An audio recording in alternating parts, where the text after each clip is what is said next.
suis réveillé en sursaut. Et le silence était terrible. Puis il y a eu un cri atroce,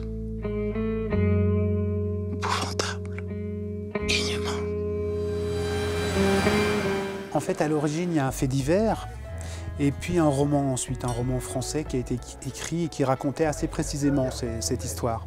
Et c'est Yvan Attal, l'acteur avec qui j'avais fait un film déjà avant, qui avait lu le roman, qui avait acheté les droits et qui m'a demandé de l'écrire pour qu'on puisse retravailler ensemble.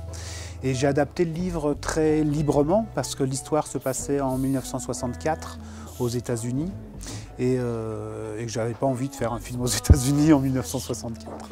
Et surtout, j'avais envie de parler d'aujourd'hui. Comment la société aujourd'hui vivrait une histoire comme celle-là. Tout le monde a été interrogé par la police, tout le quartier. À part toi, personne n'a rien entendu, t'es le seul. Je sais ce que j'ai entendu. T'as pu faire un cauchemar. Tout le monde fait des cauchemars. Oui, mais il n'y a que les fous qui confondent leur cauchemar avec la réalité.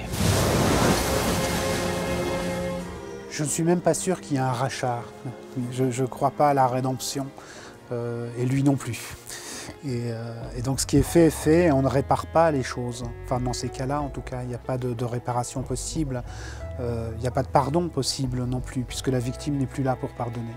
Et donc voilà, c'est après, partant de là, c'est de voir comment on peut faire que ça n'arrive plus ou que ça arrive le moins souvent possible. Et c'est là où la société a un rôle. C'est que chacun individuellement, on n'a pas de réponse aux questions nécessairement. Et la société doit avoir suffisamment de recul sur ces choses-là pour pouvoir montrer la voie morale. Tant que vous n'avez pas signé, ça peut rester entre nous, votre témoignage n'a aucune existence légale. Alors réfléchissez bien. Parce que si vous mentez, vous devrez en assumer toutes les conséquences. Elles seront lourdes.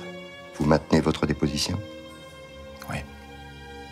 Avant de lancer la machine, donnez-moi une bonne raison de penser que vous êtes plus crédible que les 37 autres. Demandez-vous qui a intérêt à mentir. C'est une ville très particulière, Le Havre. C'est une ville qui a été reconstruite et qui a été reconstruite avec des choix architecturaux et urbanistiques très particuliers. Et c'est pour ça que je suis allé là, parce que c'est une ville qui est presque comme un décor de théâtre. Il y a des perspectives très particulières, il y a des symétries, il y a des aplats. Et donc, quand on l'éclaire un peu la nuit, c'est comme un décor de théâtre.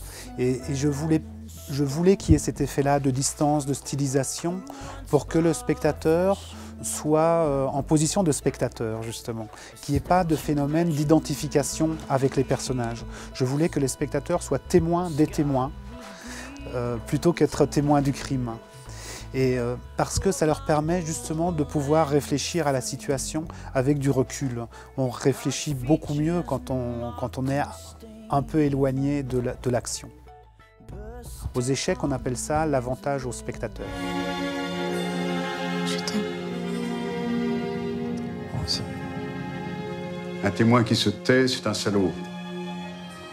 38, ça devient monsieur tout le monde. La vraie question n'est pas qu'est-ce que j'aurais fait à leur place, mais c'est qu'est-ce qu'il faut faire dans ces cas-là. Et là, la réponse est la même pour tout le monde.